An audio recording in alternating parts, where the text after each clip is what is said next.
আসসালামু আলাইকুম ভিউয়ার্স, আপনাদের সবাইকে নতুন টেক ভিডিওতে স্বাগতম। আজ আপনারা দেখবেন কিভাবে রাস্টার ইমেজকে খুব সহজেই ভেক্টর করা যায় মাত্র কয়েক সেকেন্ডে।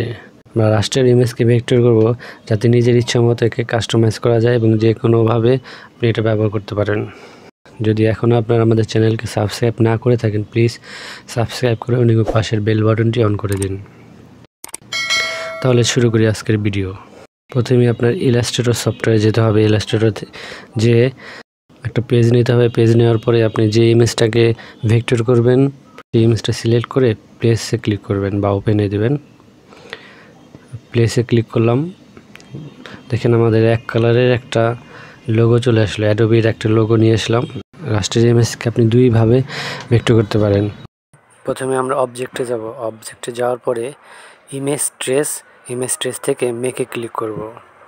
তারপর আবার দ্বিতীয়বার আবার অবজেক্টে যাব। অবজেক্টে যাওয়ার পরে এবার ইমেজ ট্রেস থেকে এক্সপান্ডে ক্লিক করব। দেখবেন আমাদের ইমেজটা এক্সপান্ড হয়ে গেছে। এটা হলো একটা অপশন। আরেকটা অপশন হলো আপনি সরাসরি দেখেন ইমেজটা সিলেক্ট করলে উপরে একটা অপশন আসবে ইমেজ ট্রেসে ক্লিক করব। তারপরে আবার এক্সপান্ডে ক্লিক করব। উপরে গেলেই দেখবেন এক্সপান্ড। ইমেজটা যেখানে ছিল ঠিক সেইখানেই এক্সপ্যান্ড অপশন হবে। আমি এটাকে একটু পেজের বাইরে নিয়ে আসি, তাহলে আপনি বুঝতে পারবেন। সিলেকশন টুল দিয়ে বাইরে নিয়ে আসলাম। এখন দেখেন এখানে দুইটা কালারের ট্রেস হয়ে গেছে, একটা সাদা একটা কালো। লালটা অটোমেটিকলি ব্ল্যাক অ্যান্ড হোয়াইট চলে আসছে। এখন আমি দেখেন এটা আপনি ডাইরেক্ট সিলেকশন দিয়ে যে কোনো কালার চেঞ্জ করতে পারেন। দেখেন আমার ইমেজটা মাত্র কয়েক সেকেন্ডেই ভেক্টর হয়ে গেছে। এবার আমি একাধিক কালার বা মাল্টিপল কালারের একটা লোগো নিয়ে আসি। আপনি এক কালার বা দুই কালার তো সহজেই আপনি দেখলেন, খুব সহজেই শুধু ইমেজ ট্রেসে ক্লিক করলে হয়ে যায়। আমি একাধিক কালার একটা লোগো সিলেক্ট করে প্লেসে ক্লিক করলাম। আমাদের এখানে চলে আসলো। দেখেন এই বার্গার কিংয়ের লোগোটা 4 কালার আছে, একটা ব্লু, একটা অরেঞ্জ, একটা হোয়াইট আর একটা রেড।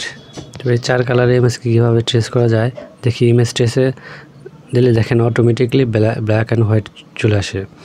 এখন আমাদের এটা 4 কালার আছে, তাহলে 4 কালার কীভাবে করব দেখেন। ইমেজ ট্রেসের ডান পাশে একটা অ্যারো বাটন আছে, অ্যারোতে ক্লিক করব।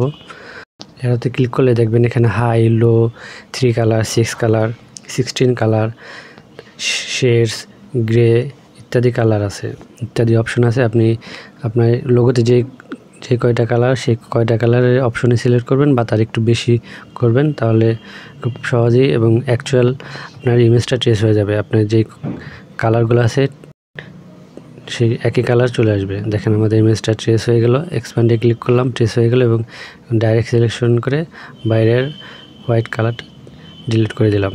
দেখেন আমাদের বার্গার কিংয়ের লোগোটা ট্রেস হয়ে গেছে। এখন আমি চাইলে ডাইরেক্ট সিলেকশন দিয়ে এক একটা অবজেক্ট সিলেক্ট করব এবং পাশের কালার থেকে কালার সিলেক্ট করব। দেখেন খুব সহজেই কালার চেঞ্জ হয়ে যাচ্ছে।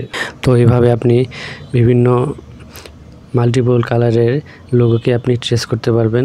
ইমেজকে সহজেই রাস্টার ইমেজকে ভেক্টর ইমেজ করতে পারবেন। এখন আমরা দেখব কিভাবে যদি আমাদের কোনো পিকচার থাকে, মানে কোনো ছবি থাকে, যেমন মানুষের ছবি, তাহলে সেটাকে কিভাবে ট্রেস করতে হয় বা রাস্টারকে ভেক্টর করতে হয়, তাহলে সেটা দেখি। এখন চলুন আমরা একটা ছবি নিয়ে আসি। মনে করেন এই ছবিটা নিয়ে আসলাম। নিয়ে আসার পরে দেখেন আমি যদি এটা ডাইরেক্ট ইমেজ ট্রেসে দিই, এটা ব্ল্যাক অ্যান্ড হোয়াইট হয়ে যাবে।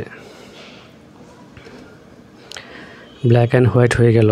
আমি যদি এটাকে কালারফুল করতে চাই তাহলে কিন্তু এখানে যেমন অনেক কালার আছে, তাহলে আমি দেখুন আমি হাইতে ক্লিক করলাম। হাইতে ক্লিক করলেই খুব সহজেই এটাকে রাস্টারকে ভেক্টর রূপান্তরিত হয়ে গেল।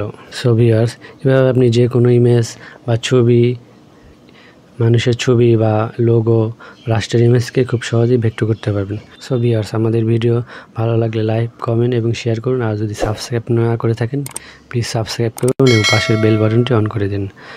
ধন্যবাদ।